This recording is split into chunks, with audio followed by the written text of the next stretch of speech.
2 kgs chicken pickle కోసం కావాల్సినవన్నీ నేను ఇలా ముందే రాసుకున్నాను. తర్వాత హడావుడి పడకుండా. ఇప్పుడైతే చికెన్‌ని నీట్‌గా క్లీన్ చేసుకోవాలి. వాటర్ అనేది అస్సలు ఉండకూడదు. ఒక టేబుల్ స్పూన్ పసుపు, 2 స్పూన్స్ వచ్చేసి సాల్ట్ యాడ్ చేసుకోవాలి. దీన్ని బాగా మిక్స్ చేసి ఒక 15-20 మినిట్స్ మ్యారినేట్ చేసుకోవాలి. తర్వాత 4 స్పూన్లు ఆవాలు, 2 స్పూన్లు జీలకర్ర, 1 స్పూన్ మెంతులు, 8 స్పూన్లు ధనియాలు, ఇంచు సైజ్ చెక్క ఒక 3, లవంగాలు ఒక 10-12 వరకు, ఒక 10 యాలకులు ఇవన్నీ కూడా పచ్చివాసన పోయేంత వరకు ఫ్రై చేసుకుని పౌడర్ చేసుకుని పక్కన పెట్టుకోవాలి.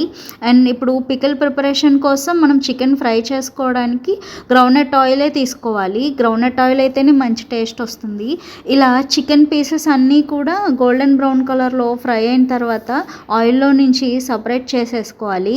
అండ్ నెక్స్ట్ 8 స్పూన్స్ అల్లం వెల్లుల్లి పేస్ట్ అదే ఆయిల్లో యాడ్ చేసుకోవాలి.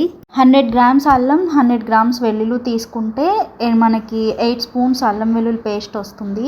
ఇది కూడా పచ్చివాసన పోయేంత వరకు బాగా ఫ్రై చేసుకోవాలి. లేదంటే పచ్చడి బూజు వచ్చే ఛాన్సెస్ ఉంటుంది.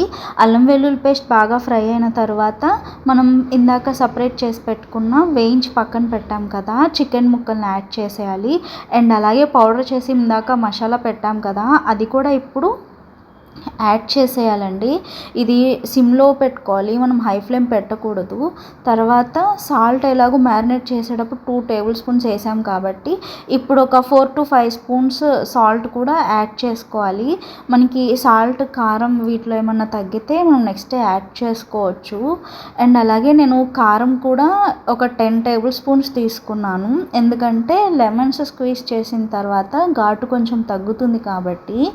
ఇలా లో ఫ్లేమ్లోనే పెట్టుకుని ఈ మసాలాలు అనేది అడుగంటకుండా పచ్చివాసన కాస్త పోయేంత వరకు కూడా తిప్పుకుంటూ ఉండాలి. ఇలా లో ఫ్లేమ్లో కంటిన్యూస్గా తిప్పుతూ ఉండగా మనకి ఆయిల్ అనేది సపరేట్ అయ్యి కొంచెం ఇది నురగ వస్తూ ఉంటుందన్నమాట.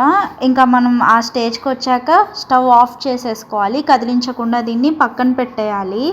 అలాగే ఒక 10 పెద్ద సైజు నిమ్మకాయలు తీసుకున్నాను నేను. వీటన్నిటిని కూడా స్క్వీజ్ చేసి పికిల్ కంప్లీట్గా చల్లగా అయిపోయిన తర్వాతే మనం యాడ్ చేసుకోవాలండి. ఇది ఏమాత్రం వేడిగా ఉన్నప్పుడు యాడ్ చేసినా కూడా పచ్చడి చేదొచ్చేస్తుంది. ఈ పికిల్ని మీరు కూడా ట్రై చేసి నాకు కామెంట్ చేసేయండి. టాటా.